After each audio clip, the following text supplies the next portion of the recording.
Hey everyone, this is Thuren.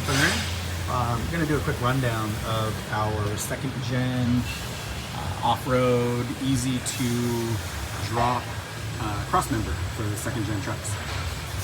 So I'm going to start with basics. This is sort of just an easy, it's pretty self-explanatory on the install, but I'm going to start with just keeping it easy. Get your factory Crossmember out. Those are the 4 mounting bolts, those gold bolts on the side. Access holes in through here. Getting, one of the benefits of this Crossmember is the factory one's a pain to get out, because you can see these mounting flanges up in here at an angle. So to get the Crossmember out, you have to sometimes spread the frame rails apart or lift the Crossmember up in order to get room and then slide it front to back. But a lot of times you can't slide it because you've got lines and everything in the way. So you'll resort to putting a porta power between the frame rails, and it's just a pain. So we made this Crossmember to be a better off-road skid, more protection for the transfer case. This is Casey's personal truck, and he's got a G56 in it, pretty long, and it's taller, so the transfer case is farther back, but he's still protected. Install-wise, get the factory Crossmember out. Yeah, it's kind of a pain, just get it out.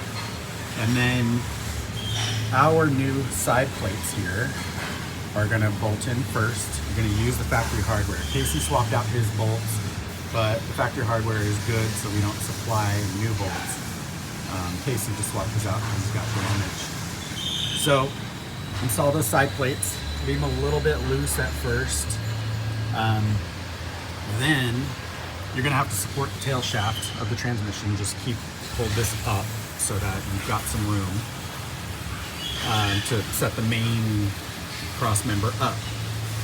Then what you're gonna do is gotta bolt the factory trans mount back in place. Factory mounting on the bottom. Leave everything loose right now, so you can slide things and move things around. We do supply shims. The shims, if you need them, will go right here. The G56 is taller, so Casey didn't need them. And all the shims are for is to make sure you got some skid plate clearance under the transfer case. So just make sure you can fit, fit some fingers between there, make sure you got some room. If it's too tight, add some shims right there, those supplied shims.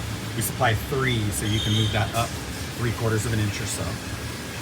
Then, with this supplied hardware, bolt the Crossmember up to the side plates, and with everything kind of loose, just snug everything up. Once these bolts are snug, and now you can let the transfer case down, transmission mount, put weight on it. Snug these up. Once everything's weighted, then tighten down these side plates, the 4 bolts on each side. Tighten those down permanently really well, because they're never going to come back out again. And then at that point, when you need to remove your trans, all you got to do is remove these 2 large bolts on each side, and you can drop this straight down much easier. So let's see if I missed anything. Drive shaft hoop.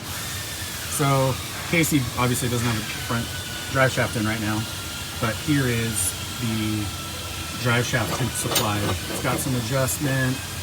Just try to set it up so that at ride height you're nice and centered. So when at droop, the drive shaft does move a little bit. Make sure you don't run into this. And there is little cutouts in the supports in here so that you can zip tie things and keep them away. Let's see, I think that's about it. It's pretty self-explanatory, so we're just going to keep these instructions simple. Didn't really need to see getting the factory one removed. Do a double check, make sure I got it all. Pretty good. Give us a call. Any questions come up? Thanks everyone.